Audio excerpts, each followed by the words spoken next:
HF presenta Salud y Genética, un espacio dedicado a descubrir cómo la genética puede ayudarte a mejorar y prevenir problemas de salud en tu familia, con la conducción de la doctora María Belén Matos, tu genetista de confianza. Salud y Genética.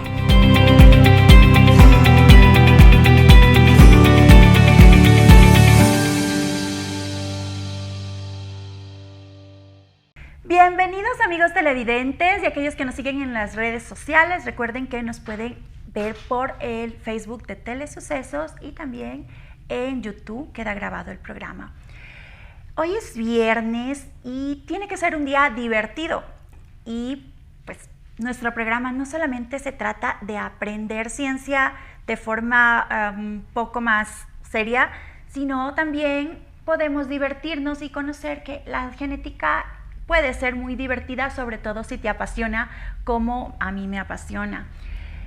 Hoy vamos a dejar de lado algunos cuentos de hadas y vamos a conocer, a descubrir la ciencia real que existe sobre algunos mitos, creencias y algunos prejuicios que existen también sobre la genética y la herencia. Y qué mejor que hacerlo de la mano de un querido amigo muy divertido para quienes lo conocen y seguramente ustedes también van a pasar un buen momento con nosotros y nos acompaña el doctor Víctor Hugo Espín. Una vez más lo recibimos en nuestro programa.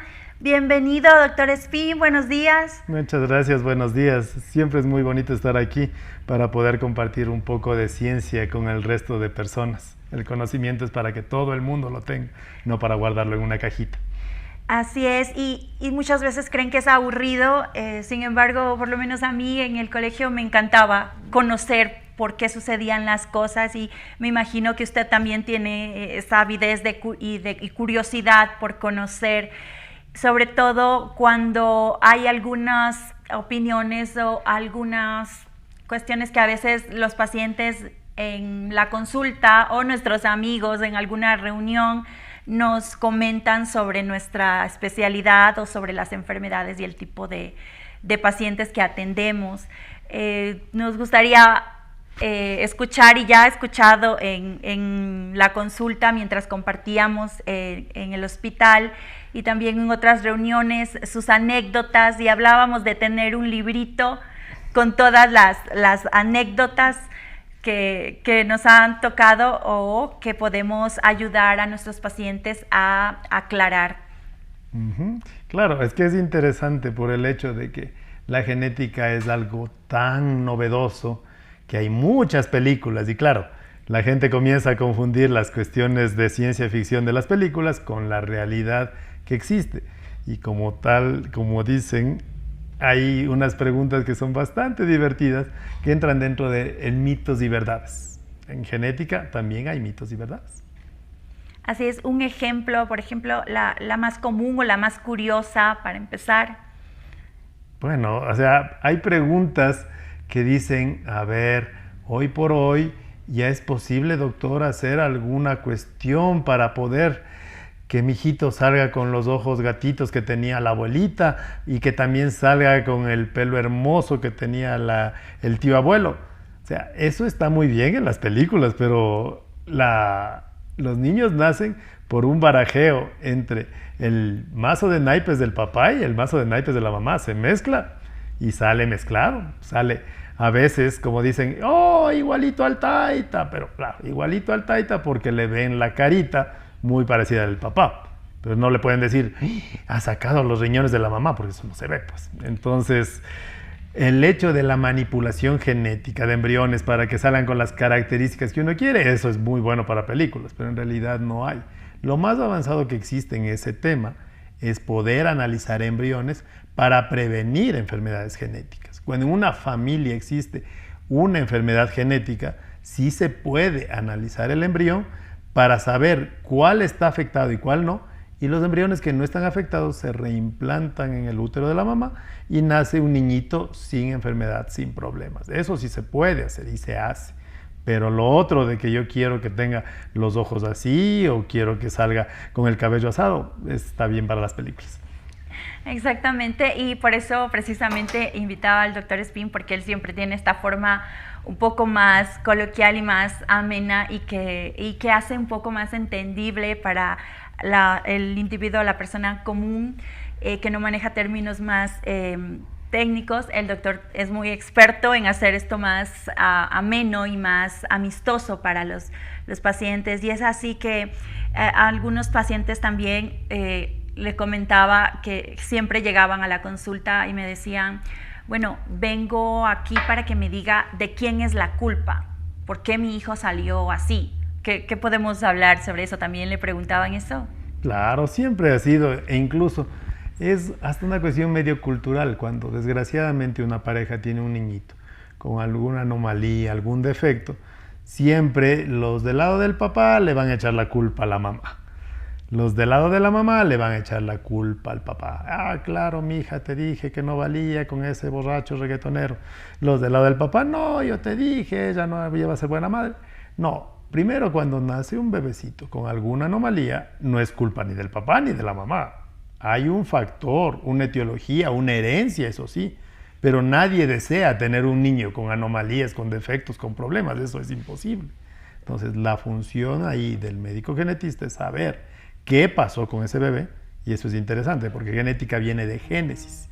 Génesis significa origen. Entonces vamos a buscar el origen del problema del bebé para prevenir que en un futuro embarazo pueda ocurrir el mismo problema, eso es el riesgo de recurrencia, y para poder explicar esta enfermedad se produjo por esta situación, por el lado del padre, factor masculino, factor femenino, tal vez incompatibilidad que le llaman cuando son dos portadores de una enfermedad recesiva, pero eso, todo eso se explica y nunca jamás hay culpas. Culpa podría haber en situaciones extremas, o sea, una madre alcohólica, una madre drogadicta que sabiendo que está embarazada sigue tomando, sigue utilizando sus drogas, tal vez ahí sí tenemos una culpa, pero el resto no es culpa. El resto es un problema en el cual hay que ver solución y hay que prevenir recurrencias. Exactamente, y a propósito de que ponía el ejemplo de la culpa, cuando una mujer embarazada se expone a agentes teratógenos, recuerdo mi experiencia en el Hospital Universitario en Guayaquil, donde hice el año y medio cuando recién regresé al Ecuador, y no lo he visto tanto acá en Quito, en el HCAN y en el Hospital de Calderón. Sin embargo, en el hospital en Guayaquil, que atendía a la población de la perimetral, habían muchas embarazadas que eran adictas al hachís, y pues yo les preguntaba por qué, si sabían que esto les iba a hacer daño a sus bebés, lo consumían. Y pues me explicaban que ya no dependía de ellas porque tenían una drogodependencia. Y aquí es importante también saber que la prevención de las enfermedades viene desde mucho antes de salir embarazada, desde la época o la edad reproductiva. Y aquí es fundamental el papel de la atención primaria, de los médicos generales en captar estos grupos de riesgo y prevenir que ocurran este tipo de condiciones de drogodependencias, en donde en una paciente con una edad reproductiva puede tener luego severas consecuencias, y pues muchas sienten esta culpa de no poder evitar drogarse, y muchas se escapaban del hospital, eso recuerdo. Ahora, sobre esto de la culpa o de quién es la culpa, muchas veces, como usted decía, son enfermedades hereditarias y nosotros no sabemos cuál es nuestro estado. Y me suelen preguntar, y es muy conocido y se ha difundido mucho el término de mi pareja y yo somos compatibles. Yo creo que podemos ser compatibles en otras cosas, en gustos, pero en genética no se trata de compatibilidad, sino de compartir factores de riesgo como condiciones recesivas. ¿Nos puede hablar sobre su experiencia y qué tan frecuente o qué tan poco frecuente ¿Es encontrarse con parejas incompatibles? Ese término, ya digo, es mal utilizado, pero la gente lo entiende, o sea, es interesante, porque en realidad incompatibilidad podría ser que a una persona le gusta una cosa y la otra le gusta otra cosa. Exacto. Entonces, como una pareja tan dispar puede estar juntas, van a terminar explotando. Pero a nivel de genética, lo que puede existir es que la persona A sea portadora de la enfermedad X y Z y la persona B portadora de la enfermedad X y Z. Los portadores son sanos, todos somos portadores. Absolutamente todos llevamos genes recesivos, quiere decir dañados dentro de nuestro genoma. Ahora, no hay problema, porque como la palabra dice, son recesivos, no se manifiesta. Pero si mi gen recesivo es el mismo que tiene mi esposa, sí podría manifestarse en el niño. Entonces es lo que le llaman la incompatibilidad, que en realidad no es incompatibilidad, sino que las dos personas son portadoras del mismo gen recesivo. Ahora, eso antes se buscaba en grupos de alto riesgo. Por decir algo, los judíos askenazis son un grupo de judíos que se establecieron en Rusia y en Polonia. Ellos son portadores de una enfermedad neurodegenerativa muy grave llamada Tay-Sachs. Esa enfermedad Tay-Sachs es rarísima en el resto del mundo, pero es muy común en ellos. Entonces buscaban quién de estos judíos era portador para decirle, si usted es portador y ella es portadora, tienen 25% riesgo de tener un niño con Tay-Sachs, que es una enfermedad neurodegenerativa incurable. Pueden tomar otras medidas reproductivas. La idea como es hacer medicina preventiva, que siempre va a ser más barato. Pero en la actualidad, con los avances de la tecnología, y sobre todo en el primer mundo se ha hecho ya muy común que las personas, bueno, vamos a tener un niño, perfecto, tengamos un niño, analicemos 400 enfermedades hereditarias para ver si en alguna de ellas el futuro papá o la futura mamá tienen algún gen recesivo en común. Si no tienen un gen recesivo en común, la posibilidad de que el niño nazca con una enfermedad genética se hace, no imposible, pero ya llegaría a ser una en 1.000.000 o algo por el estilo. Hemos descartado la posibilidad de una enfermedad genética menos rara. Entonces, eso se llama test de portadores y ya digo, es bastante común en el primer mundo antes de tener un niño que las personas se hagan eso para mayor seguridad en su embarazo. Así es, doctor. Y amigos, entonces ya saben, no es que haya compatibilidad o incompatibilidad en una pareja, sino que pueden ser portadores y existen formas de conocerlo y ya no se trata y se identifica en pacientes con riesgo, sino que actualmente las recomendaciones son de forma preventiva. Toda pareja en su diagnóstico preconcepcional someterse a este tipo de estudios y planificar la mejor estrategia y opciones reproductivas para disminuir este riesgo.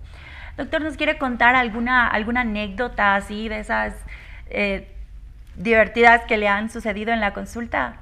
Bueno, o sea, siempre hay el asunto nuevamente muy mezclado de la realidad con la ficción, de que por decir algo, mi abuelito tuvo Alzheimer, a mí me va a dar Alzheimer, o mi papá tuvo cáncer, a mí me va a dar cáncer, porque yo debo tener el gen del cáncer, debo tener el gen del Alzheimer o el gen de la diabetes o de lo que quiera. Y no existe en realidad un gen para ese tipo de enfermedades. Es un grupo de genes que puede predisponer, pero a eso se suma el factor ambiental. ¿A qué voy? Que no hay un gen, yo heredé el gen, voy a tener diabetes. No heredé el gen, qué chévere, no voy a tener diabetes. No, en ese caso lo que hay es una susceptibilidad familiar. La persona, si tiene un papá con diabetes, claro, tiene más riesgo que la población general, tiene mayor susceptibilidad, pero no es que necesariamente le vaya a dar. Pero si esta persona se engorda, se hace barrigón, no hace deporte, come muy mal, lo más probable es que sí le dé, pues. Pero si esa persona, a pesar de tener antecedentes de diabetes, hace deporte, mantiene un buen peso, mantiene una buena dieta, lo más probable es que no le dé. Entonces, esta es la cuestión de que no existe la genética determinística.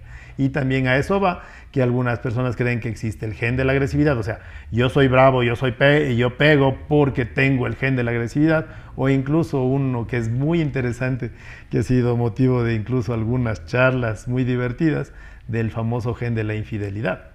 El famoso gen de la infidelidad es una variante de un gen que fue establecido en un estudio muy bien hecho en una universidad de Suecia, excelente estudio, en el que se veía así, que las personas que tendían a ser más infieles, tendían a no formar una familia adecuada o más, tenían esta variante de ese gen, estadísticamente reportado. Pero la conclusión era muy simple. Las personas que tienen esa variante no es que ya tengo esa variante y estoy condenado así bajo por un tobogán a ser infiel, no. Tenían un factor de riesgo, pero eso tenía que mezclarse con otros factores más, que no era que yo tengo ese gen y soy infiel y no tengo ese gen o soy la persona más fiel del planeta, no es así, sino que hay muchos otros factores que juegan, porque la especie humana es extremadamente compleja y la gran mayoría de cosas, incluyendo enfermedades genéticas muy propiamente genéticas, como el Down, por ejemplo, que es un cromosoma 21 extra. Si tienes el cromosoma 21 extra, tienes síndrome de Down. Y si no lo tienes. Incluso ahí se incluyen o también forman parte del modelamiento todos los factores ambientales. Y la interacción con el resto del genoma. Muy interesante este gen de la infidelidad, ese no lo conozco, no lo conocía, y espero que, amigos televidentes, los hombres, que generalmente, o bueno, también las mujeres, no se vayan a escudar ahora y decir, es que no es mi culpa, yo tengo el gen de la infidelidad. Sabemos que estas conductas, y existen muchos caracteres que son poligénicos y multifactoriales, y que también la educación, lo que hemos aprendido durante nuestra infancia o lo que hemos visto como normal, pues puede favorecer ciertas conductas, y también depende mucho también de la idiosincrasia y del país, ¿no? Hay lugares en donde se casan con varias esposas y aquí en Ecuador no, es una sola, así que cuidado con excusarse. Una legal. Una legal. Cuidado con excusarse en este gen que acaba de mencionar el doctor Espín. Me parece muy interesante eso. Yo vi una vez en un programa, no recuerdo exactamente el gen, pero hablando de estos caracteres que son poligénicos y multifactoriales como conductas. Alguna vez vi un programa en donde había un investigador que se dedicaba a... era algo de genética forense, y a él le encantaba todo lo que era de asesinos en series, criminales, estudiar el comportamiento y estos estudios incluso que se han hecho de gemelos y en separación, de adopción, que son hijos de individuos que han sido condenados por delitos graves, por asesinato en serie, por este tipo de conductas. Y él estudiaba este gen, una variante, quería identificar si había algo, una predisposición genética, y efectivamente él estaba haciendo el ensayo y él se usó como control negativo. Sabemos que en las técnicas moleculares ponemos el paciente o el individuo que estamos estudiando y un control negativo y un control positivo. Pues él se incluyó como control negativo porque él trabajaba para la justicia, ¿no? No era un criminal, sin embargo le interesaba este tema. Y le extrañó que salía como positivo, y él decía, pues hice mal la técnica, lo vuelvo a repetir. Lo repitió varias veces hasta que llamó a su grupo de trabajo y les explicó que algo estaba pasando mal. Confirmaron que efectivamente él tenía esta variante alélica. Sin embargo, la explicación para que él no sea un asesino en serie fue la educación que recibió, los valores, que creció en un entorno de amor. Entonces el ambiente siempre va a modular la expresión de un gen, y en este científico se expresó mostrando interés por este tema, pero no siendo un criminal. Entonces eso es muy interesante. No sé si para continuar nos quiere contar algo más, una anécdota algo más divertida y un tema más ameno del que acabo de hablar. No, bueno, es que es más bien un ejemplo muy bueno del asunto. O sea, puede haber ciertas variantes dentro del genoma de la persona que le hacen que pueda tener ciertas predisposiciones, pero el hecho de tener ciertas predisposiciones no condiciona a que las va a tener. Así como hablábamos, es un caso bien interesante de que el control negativo salió con las mismas variantes de los asesinos seriales, pero se ve claramente que el tener eso no ya obliga a que la persona tiene que ser un asesino serial. Hay otros elementos genéticos, genómicos y ambientales que también van a jugar en el mismo. Ejemplo, una persona gordita se casa con otra persona gordita. Normalmente, ¿qué van a tener? Hijos gorditos, es muy común. Papá gordito, mamá gordita, hijos gorditos. Es lo más común. ¿Y por qué es? ¿Por genética o por ambiente? A ver, de ley tienen los papás una genética que les predispone a ser más gorditos. Y el hijo va a heredarlo. Pero también, si ellos son gorditos, debe ser no porque en la casa solo comen ensalada y jugos naturales sin azúcar ni nada por el estilo, pues también deben comer un montón. Entonces, se juega el factor genético hereditario y el factor ambiental desencadenante. ¿Cuál fue de los dos? Ni el uno ni el otro, son los dos juntos.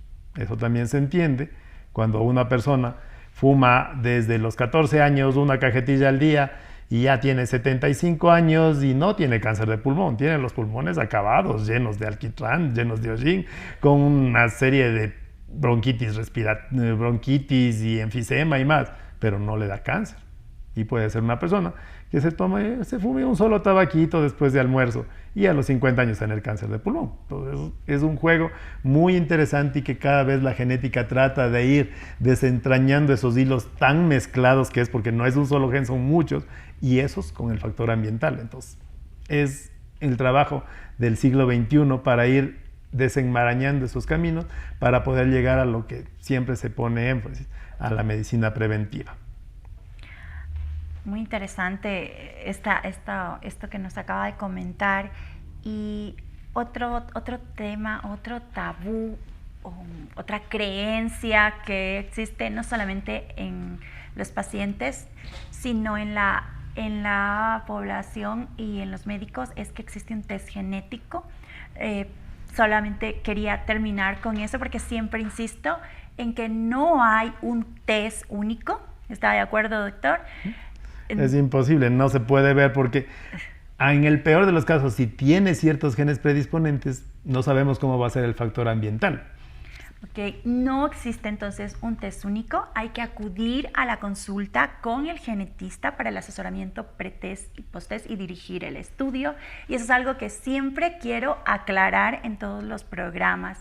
Entonces, muchas gracias, doctor, por haber compartido con nosotros esta emisión, y esperamos pues en algún futuro cercano tenerlo nuevamente con nosotros. Gracias por aceptar nuestra invitación nuevamente, y esperamos que podamos también encontrarnos fuera del programa para continuar hablando sobre estas creencias o estas comentarios que muchas veces nos hacen nuestros pacientes.